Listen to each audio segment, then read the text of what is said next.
people pick which words that they want. Like, you know what, bitch, we don't like that word. Hoe. So I throw some pussy in there. Shit, fuck. We don't like those. These are bad words to say. I think niggas. People say it.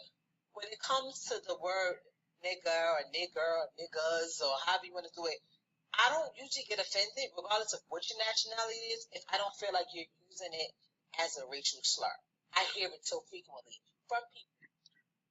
Okay, so looks like someone is about to get their ticket punched to hop aboard that good old coon train.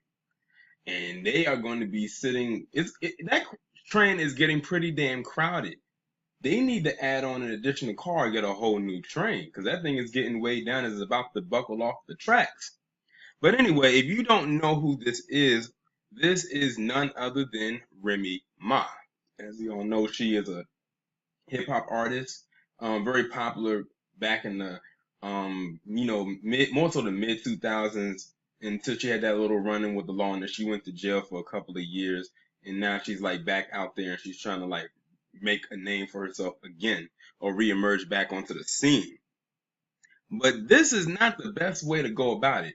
So apparently, she was on this panel in which you just heard the audio from, and that little whatever his name, little Xan, that's what he called. I called him Little Xanax. Now he's someone who had made some headlines a couple months ago, and I think I did a video about him about some shit he said, and I think this is going back to that topic. I'm not entirely sure, but they were discussing about people who are not black using the N word.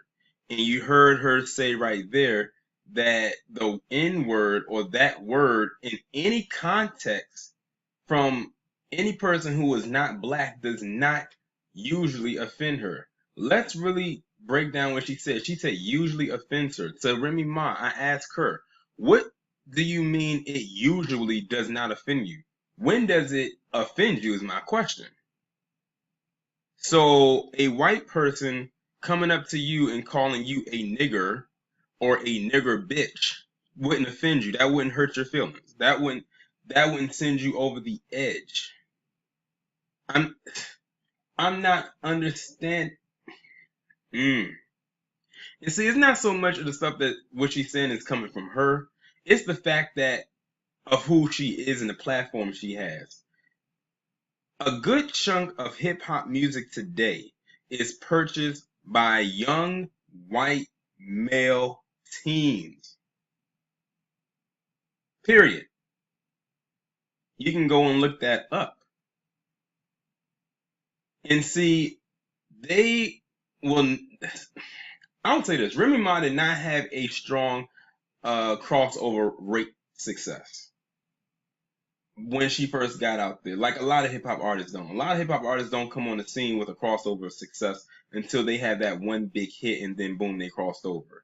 And when I say crossed over to a white audience listening to them. I have a feeling she's saying this because she's trying to gain some new fans.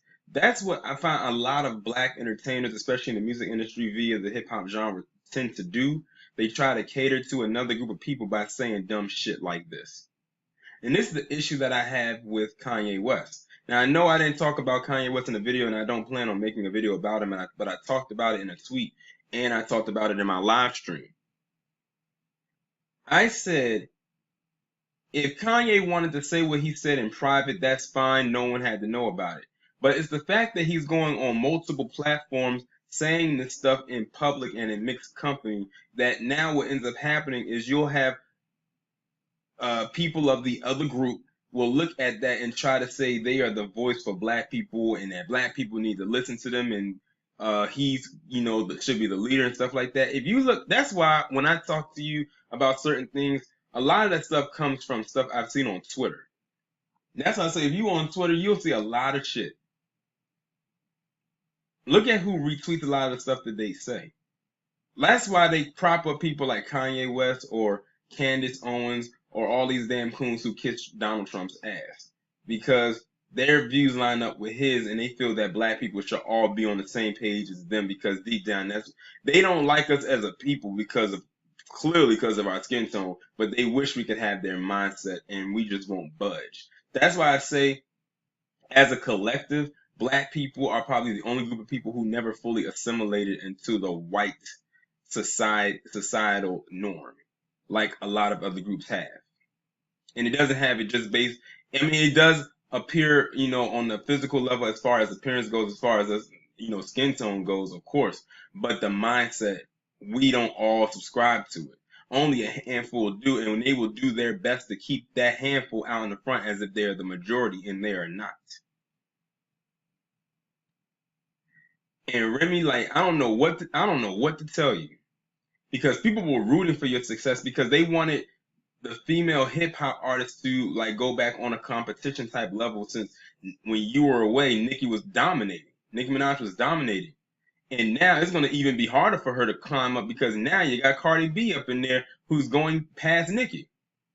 And that's knocking Remy Ma way back down. And to be honest, I don't care if she stay after this comment. I don't give a damn if she stays down. And then she tried to say, about the whole bitch and pussy and hoe and skank. She threw that in there to try to soften her thing. But see, the thing is, that word nigga or nigger with the hard R, as white people like to say, has a very, very, very deep rooted sting to it, though, that those other words do not. I don't know what it is, but Remy Ma doesn't speak for me. I'm glad she said she doesn't speak for us. She said in her own opinion, so that means she's speaking on her behalf. But the mainstream media will take that and flip it and try to make it seem like she is the speaker for black people, and she is not. She is damn sure not the speaker for me, and she should not be the speaker for you. If people didn't forget about Remy Ma before, they're going to probably try to find their hardest to forget about her after this. And you should have saw the look on this woman's face who was on the panel after they panned the camera to her after Remy Ma had said what she said. The look on her face was priceless. She was like, did this bitch really just say what she just said? That the N-word does not usually offend her? And then she said something about it, about a racial slur. Let me pause it right quick so I can run that piece back for you. I don't usually get offended, regardless of what your nationality is, if I don't feel like you're using it as a racial slur. I hear it so frequently. So she says, I don't usually feel offended by the word, regardless of nationality. If I feel like you're not using it as a racial slur, then I'm good with that. So basically, so when if a white person came up to you and called you a nigga or a nigger, you wouldn't feel like that was a racial slur? That word started off as a racial slur. It was like the quintessential racial slur of that time and still holds weight to this day. I don't know what happened, but she sounded and looked like a damn fool sitting up there saying this bullshit. Y'all let me know what y'all think about this down in the comments. Like, share, subscribe. The links will be in the description. I'll talk to you in the next one.